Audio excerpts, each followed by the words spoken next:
Ladies and gentlemen, boys and girls, children of all ages, welcome back to another episode of Always Almost There, Day After Show Live. We're back here today to talk about last night at CMAC, where Neil went full vibes guy. I did go full vibes guy. I'm never going to return. In fact, I'm just going to stay in that moment, in that place, just full on vibes mode for the rest of my life. I somehow doubt that. Yeah, maybe tomorrow after getting some sleep, I'll return to normal. We'll see. I have a live studio audience today as well. It's basically like being in the room with Waldorf and Statler from the Muppets. It's going to be great. Great. Really looking forward to it. Shout out to Tamara and Mary Beth, and Matilda's here too. Oh, hi. Tell them all I said hello. I've got some good hecklers for today's pod, so should be interesting. Yeah. Whether you can hear it or not, they will be distracting me. But we had a great time at last night's show. Oh boy, did we! CMAC is an incredible venue. Oh man, I have a list of things that I want to say about CMAC, and I think I'll start right now because Ryan seems to be having a conversation with the folks in the room. So, first of all, true lot scene for CMAC, which great you don't lot get scene for the Goose too often. So the lot was dope. And then next to the lot is an actual, I don't know what you call it, a place where they brew cidery. You know, I don't know if it's like a brewery or a cidery. I don't know, but cidery. That place was next door, and had a heck of a snack over there, and just kind of hung out in some air conditioning when I needed it most because it was hot, incredibly hot. But before I did that, I laid in the grass and listened to Soundcheck under a tree, and it was the most vibes experience of my life. That is why I'm now a vibes guy, at least for the next 24 hours, and it was amazing. So it was Neil, you have until Friday to get your shit together and not be a vibes guy anymore. Yeah, I mean, hey, listen, tonight it's all vibes too, so let's keep it going. I did in fact touch the grass. It made me the happiest person alive. Everybody who ran into me last night was like, "Why are you so happy?" I was like, I kept asking Neil. I was like, "What? Like you take something? Like why are you so hyper?" And Neil was like, "No, I'm just happy to be here." Like I was really happy to be there last night, which I shouldn't have been because I should have been exhausted on day 3 of tour. But we should talk about the music and not. This is the summer of taking care of ourselves on tour. You know, we're doing a great job here. Yeah, it's great. Dylan, how dare you interrupt your Dylan did come up to me while I was laying in the grass listening to Soundcheck. He did. We had a brief chat. I love that. Yeah. All right. Well, let's talk about the show. Start things off. Iguana song Jackaro. This controversial Jackaro, which we'll get to in a second. Iguana song continues to get better every single time they play it. Yes. We get a nice little minute of major modulation, getting outside of the song in the jam here. Maybe next time they play it, it'll be like 20 minutes. I would like that. I really like the lead in.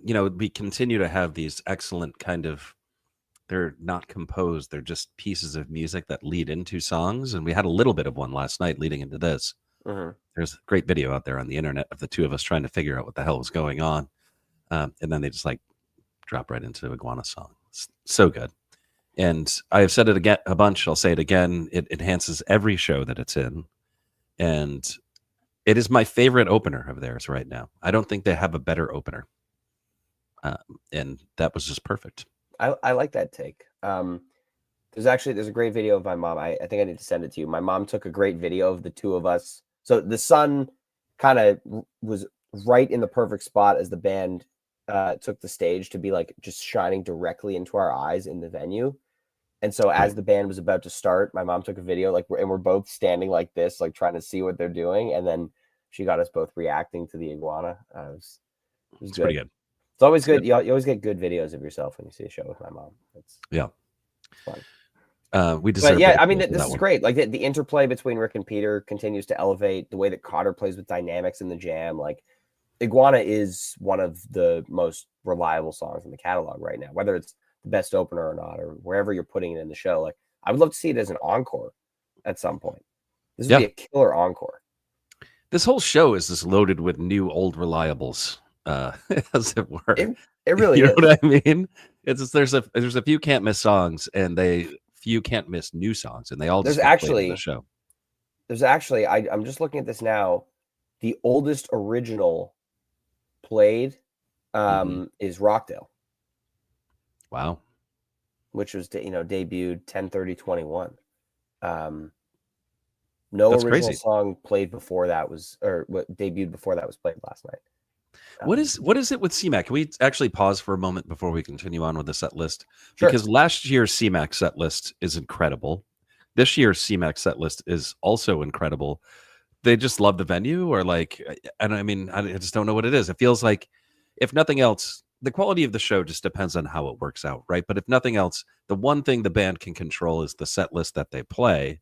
So there is an effort to make it a better show when they play at CMAC. Sure. Why?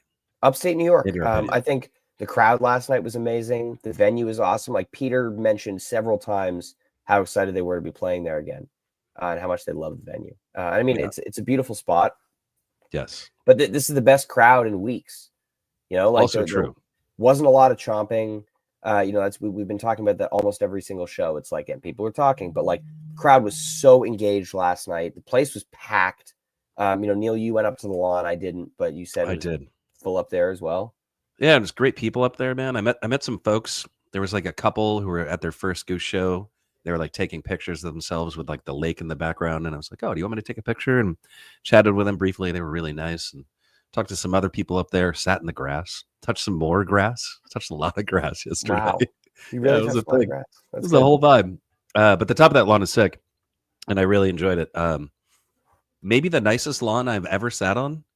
I don't know. Let me know in the comments if you think there's a better lawn out there at a shed. I don't know if there is.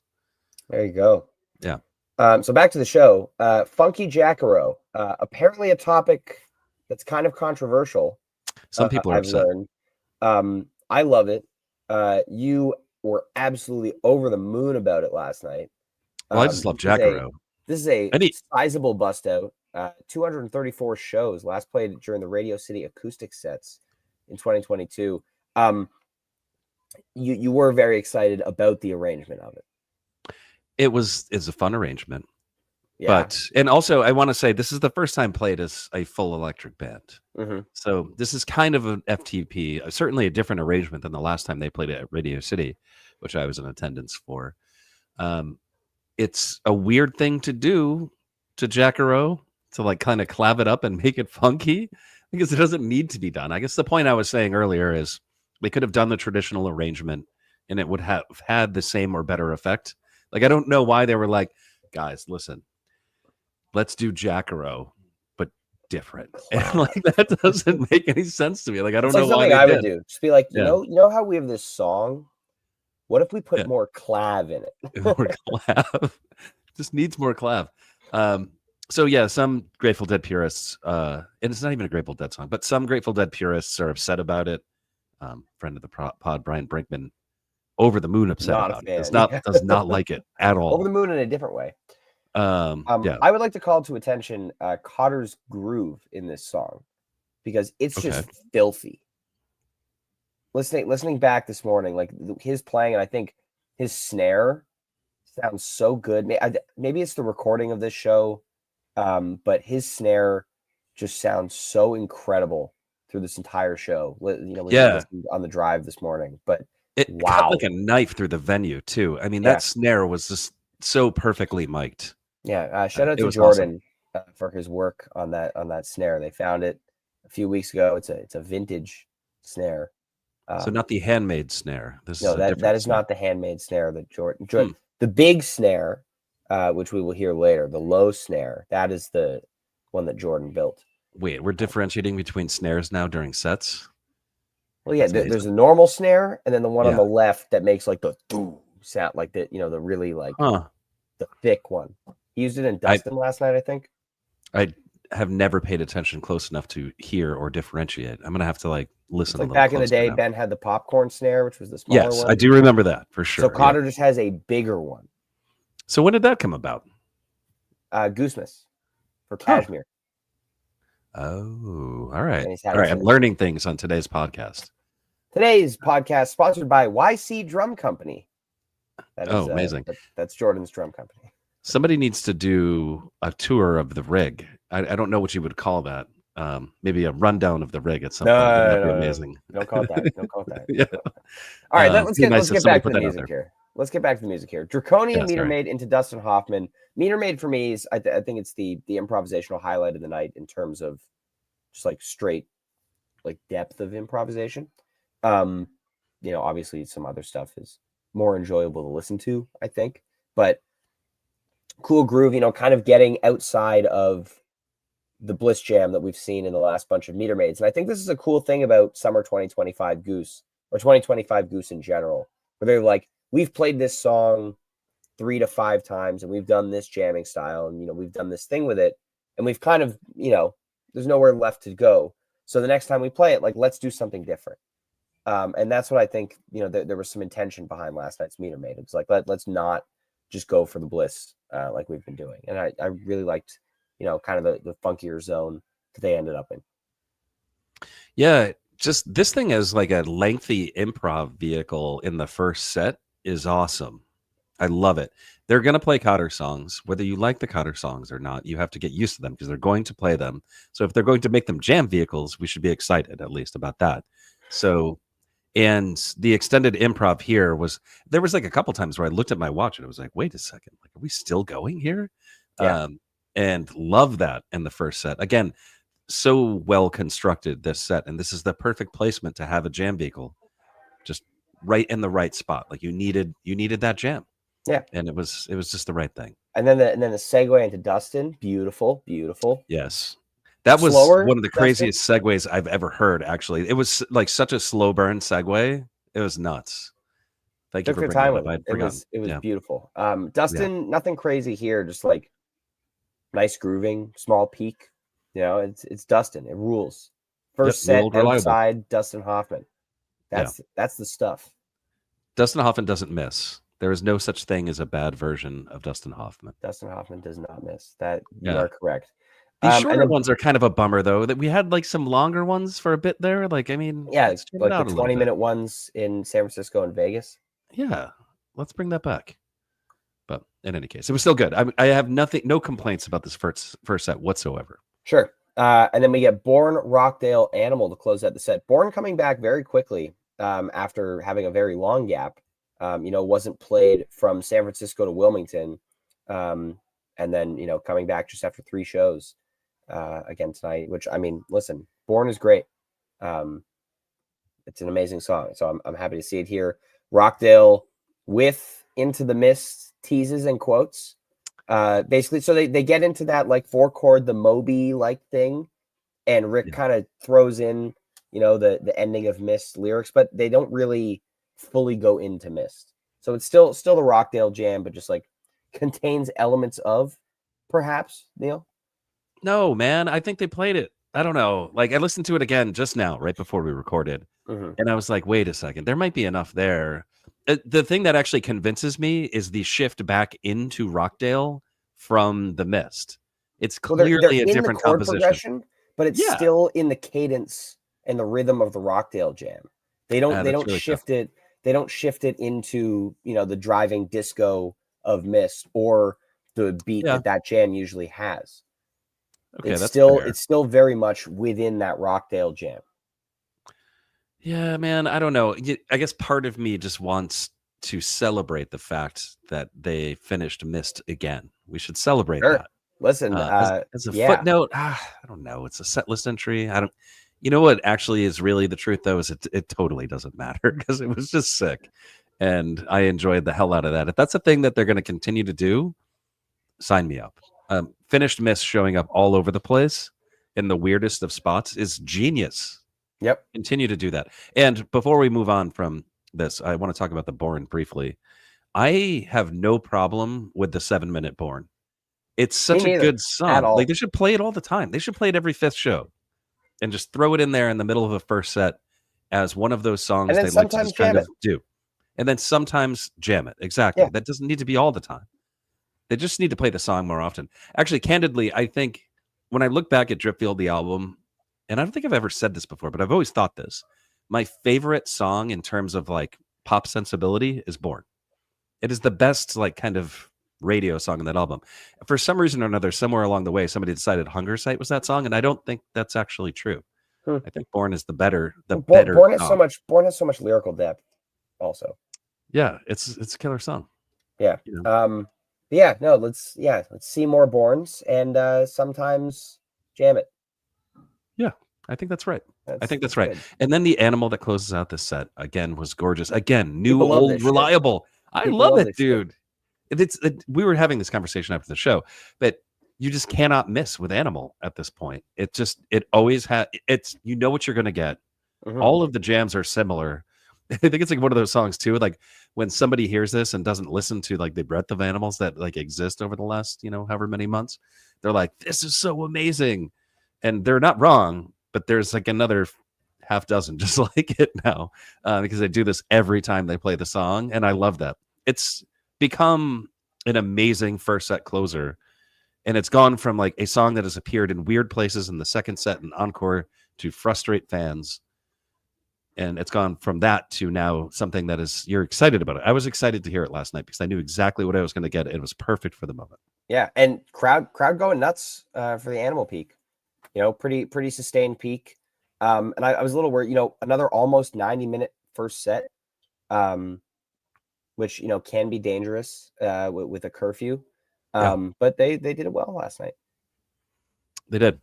Killer first set. I think Yeah, on paper, you look at this first set, one of looks the best weird. first sets they've played all year. Well, I think it looks weird on paper, but then you listen to it and you're like, ooh, Well, I like mean, this is if you get fantastic. Iguana Song and Dustin Hoffman in the same set, that's crazy. That's one of those things I just never expected to kind of happen. But this is the first time that's happened, right? I think it is.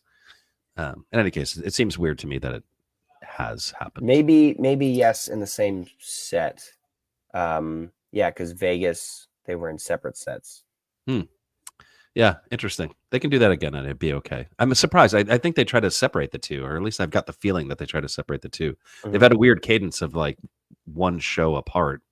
Well, yeah, I mean, Dustin's gotten a lot of. Both of them have gotten a lot of play, but I think Dustin's been played a little more heavily this tour. Dustin's averaging about every third show. Iguana's averaging about every fourth, with like a fraction on top of the beach, but that's something like that. Stats.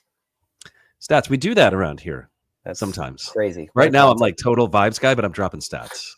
you're not a total vibes guy, Neil. Don't lie to yourself. You were a Yeah, vibes guy for 3 hours last night. yeah, totally. All Still not right, a vibes guy. second set. Is Eminence Front the best way to open a second set? Probably.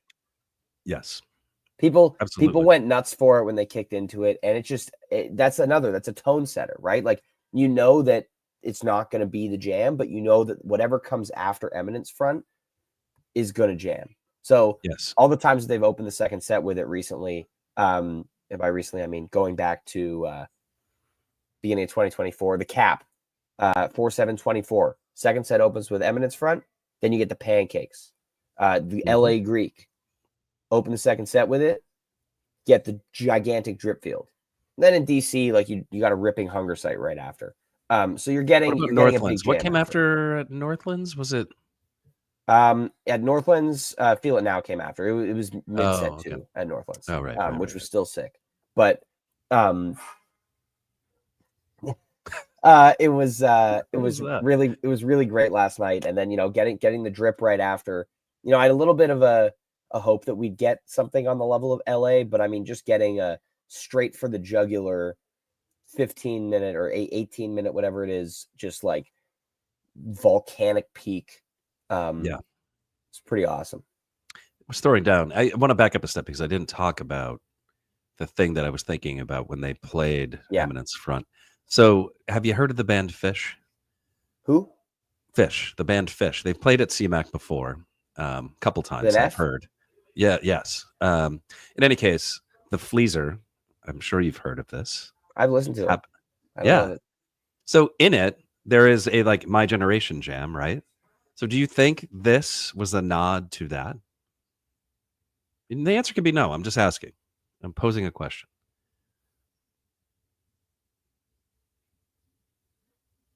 Hello? I think we've lost Ryan. The question is, am I live or is Ryan live and I am not on?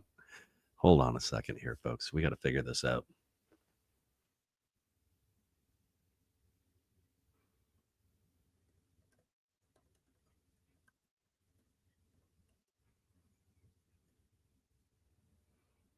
Okay.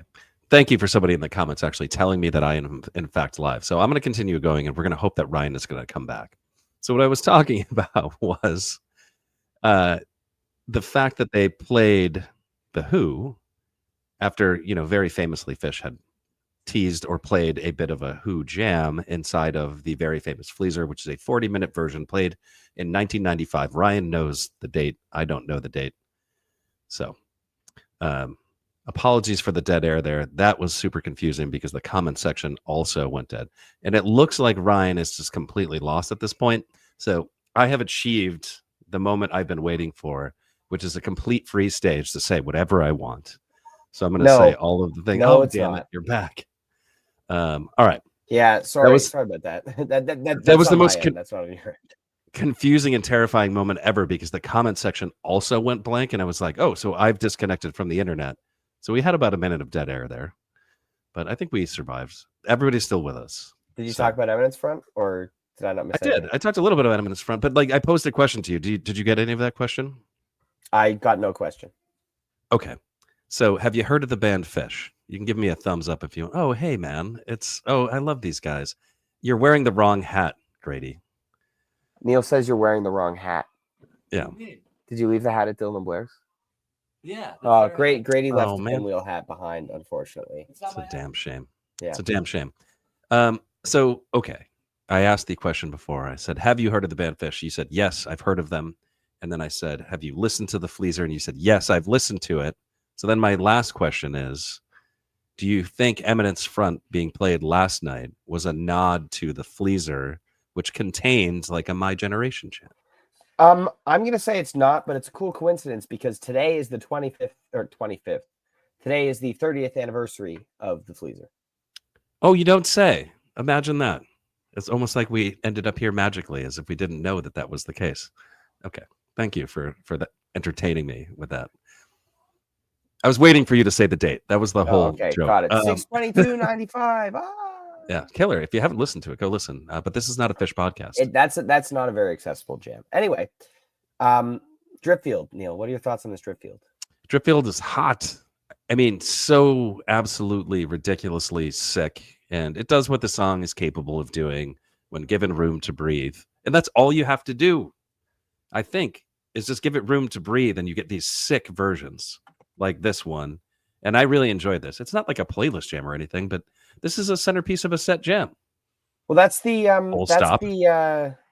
deal with this show. This is a whole versus some of its parts show. Nothing from the show's going on my playlist, but it's one of the best shows of the summer, front to back.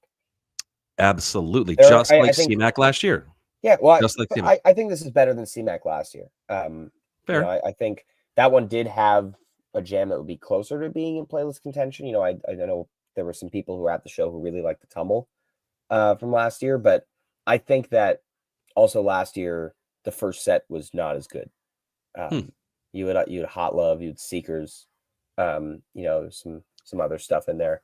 But to me last night, the crowd was amazing, the flow was amazing, the set listing was amazing, and it just, it won. You know what's amazing, actually, man? What? The Goons.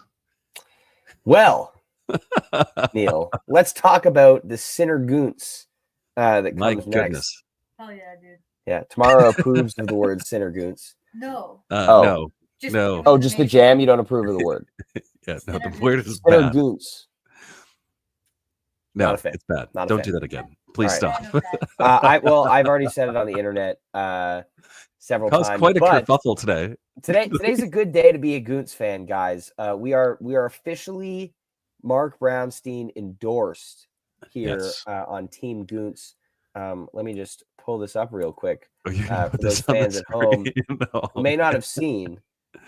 Yes, no. This is serious, guys. We are officially Brownie endorsed over in Gootsland. Here we are. Look at that. He earned the oons. And that's the best part about Cotter, right? Let's say it again. Shout out to Cotter for being a wook throughout his 20s and earning the oons. That is what he did. So thanks, Brownie. Brownie's the best, by the way. Can we just say that again? He is. So the Goose is officially endorsed by the Disco Biscuits. They support the name. They support the movement. Wait, hold up. So if you don't support the Goose, you hate the Disco Biscuits. That's basically what you're saying. That's what we learned today. Well, Brownie is not all of the Disco Biscuits, even though it seems like it sometimes know. because of his presence. But like, I agree. I agree with everything you just said. Bring the heat. All right, amazing. Well, I mean, this Cinderman's awesome. I was initially like a little skeptical of the set list choice here. You know, it's popped up a lot already this year. Is this the 5th Cinderman this year already? 4th? It's the 2nd in 2 weeks. Yeah. So I've heard. Yeah. I mean, 4th we saw it. It was Grand Rapids, Jazz Fest, Fiddlers. And this one, I think that, you know, Grand Rapids was amazing. Jazz Fest was pretty cool. Fiddlers, I felt, didn't hit as hard, and I'm worried, like, you know, are they overplaying this a little bit? Are we losing the impact? But when they play it like this, you know, do it. You know, this is what Nina Simone had in mind when she wrote this song. No, I think none of that is true, but it was excellent. It's a weird thing to do to this song. Yeah, it makes me a little uncomfortable, but it's still, the end result is the jam is sick, and that was insane. And it brought the whole house down. I mean, from Eminence Front on, that place was absolutely raging. Everywhere I went, people were tearing it up. If you went like outside on the little kind of lawn that went down to the food section, people were tearing it up over there. They're tearing it up on the lawn itself. The pavilion was absolutely insane, but weirdly sparse in certain spots. But like, it was insane in the pavilion. I'm curious actually how many tickets they sold to last night. But while we're on that topic. But in any case, jam was amazing. They have now committed to this jamming style. They have proven that this jamming style can blow the roof off a place, because it did last night. So this thing does not miss. It's the new old reliable, Ryan. Just saying. You just drop the Goose in the second set, and people are just going to lose their minds. People love that shit. I love that shit. I've we lost my mind. We are people in this case. Every dose of the Goose that I've received, I've loved. And last night, actually, I might have liked the best so far. So, yeah. I mean, I think so too. You had a little more elements of Cinderman in there rather than the straight Goose. You know, they're kind of doing that little ascending thing. And the re-entry was fantastic. You know, I think the other Goose jams outside of Tumble, when we've seen the Goose, it kind of ends unfinished. Like they do the Goose and then the song ends. And then Cinderman last night, they found their way back to the ending of the song nicely. Yeah, it was amazing. Good stuff. There we go. And then the moment that we, and by we, I mean me, Ryan we're all Storm. waiting for, Big Modern. Yes, this was my dad's first Big Modern. It's very exciting. He sang every note of it. I watched it. He doesn't know the at the words. time of his life. He does not know the words. He sang it, but he doesn't know the words. But yeah, you know, he's heard Living With Me. He's heard the song 700 times since it was debuted. That's it. I know. Rookie numbers. But this is great. Another worthy notch in Big Modern's 2025 season. You know, 17 minutes, amazing peak. Bliss Jam peak. Just Rick raging. Doing that thing, you know, that he gets into, like, it's very reminiscent of like the Philly Tumble, not in the same kind of emotional aspect, but like that style of guitar soloing that I love so much. And like the Hunger Site from the other night and the Mist from the other night in Cleveland, same kind of vibe in this thing. And it was exactly what the moment needed. It was just right. It was so good. And it like made me feel so like, I don't know, like calm and happy and just kind of reflective about the absolute dance party that just happened 3 songs in a row before it. So it was kind of a Big Modern cool down in a way. Who was cooling? I was not cooling down. Well, that's the point I'm trying to make. It's like so weird because there was this kind of very blissy element to the jam, aside from the big peak, that I thought like felt a little cool downish. Interesting. I was jumping up and down for a lot of this, so I was definitely not cooling down. Most of it. It's true. It was like you and you drink fast, slow in Cabo. I was doing some jumping last night. You were doing some jumping last night. It's true. Yeah, I was. Vibes guy Neil likes to jump. I do like to jump at shows. So like when you get the peak and you gotta like, dude, you just gotta jump. When you bring it in and then you just gotta push it out there. You gotta push it. And you know, I'm trying to just match the intensity of RJB, who has proven that he has roughly a 70-inch vertical jump. And when the jams are good, you just jump. Philly Tumble, that dude, I mean, it's liftoff. He's flying off the ground. It was almost like gravity didn't exist. And he's a big guy too, In any case, I digress. Amazing stuff. Unfinished Big Modern, though. And I would say if I had any complaint about how this show ended here, it would have been audibling. And I love Give It Time. And I love Give It Time as a second set closer. But if I had to change one thing about this show, I would eliminate Give It Time, finish Big Modern, and then a little more time on the Thatch Jam. Dude, yes. Tomorrow approves. Tomorrow approves. Yeah, it's weird they played this one. You would think they would have played it tonight. Well, and it wasn't on the set. It's interesting because you had 9 shows without it. They didn't play it from Bend to Indy, and then now we've seen it twice in the past week. So it's interesting. We have only one complaint. It's just a bald-faced lie. Grady, you weren't even at the show. But he's right. He's right. Okay. He's probably heard several of your complaints already in the moments that you've been hanging out with him. But no, actually, they were complaining about the Jackaro, and I was accusing them of not being Vibes guys. Okay. So that's where we're at here. But Give It Time is a treat, and man, it's like where we're at now. So I think this crowd knows Goose and loves Goose. There were a lot of people from Toronto at the show last night, which was cool. It was, my parents were joking. It was like Visitors Day at camp. Tomorrow is 4 weeks that I've been on tour. And so they drove down. They swapped out some shirts. So I have different shirts in the rotation. They took home a couple of my poster tubes. It was very nice, but it was like Visitors Day.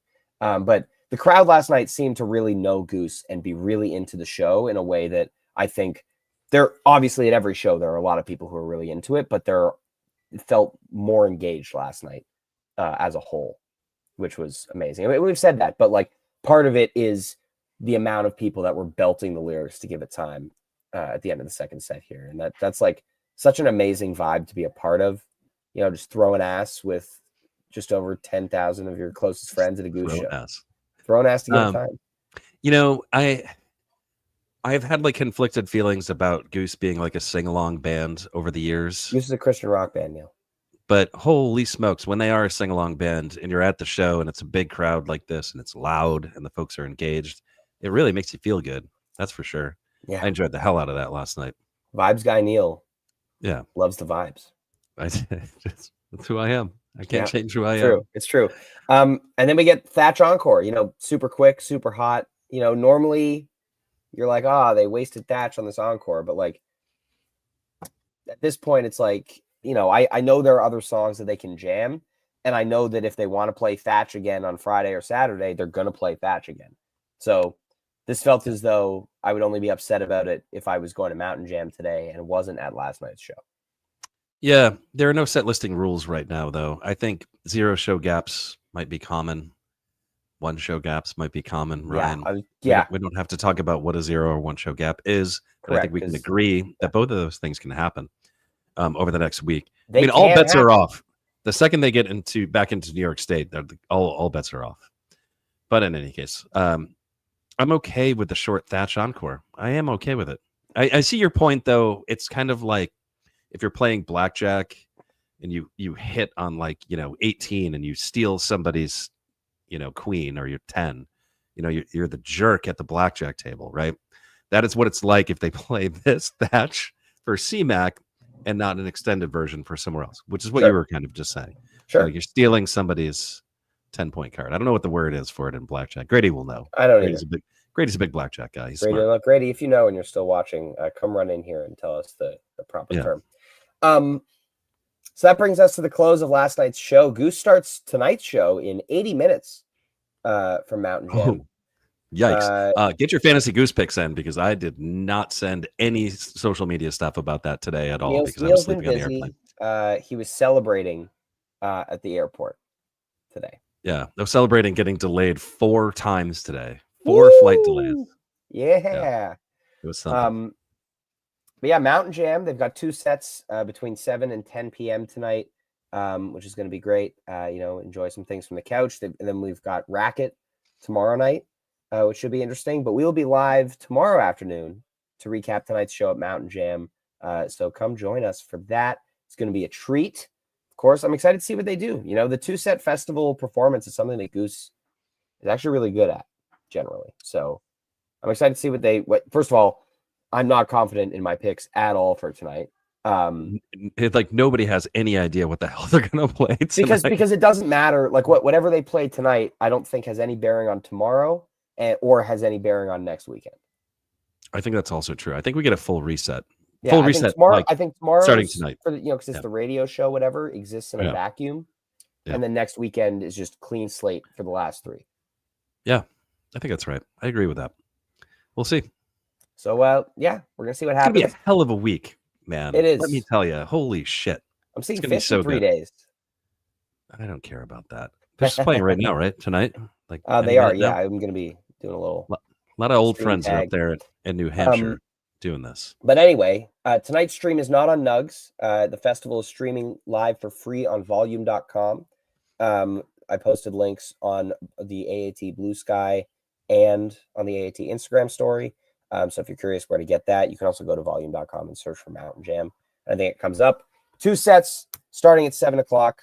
It's going to be great. We will see you out there, and we'll see you tomorrow for our Mountain Jam recap. We will be joined, of course, by our not of course, but we will be joined by our good friend Megan for another episode of Always Almost Megan. Yes, tomorrow afternoon. That's the best news I've gotten ever. Actually, I'm so excited about. I didn't actually know, but I just wanted to express my excitement about having very Megan excited on the to have her pod. back. It's the first Goose show of the year. It's very exciting. But we'll see you guys tomorrow afternoon. Thank you so much for joining us on your Sunday. Enjoy the rest of your weekend, and we'll see you soon. Peace. Adios.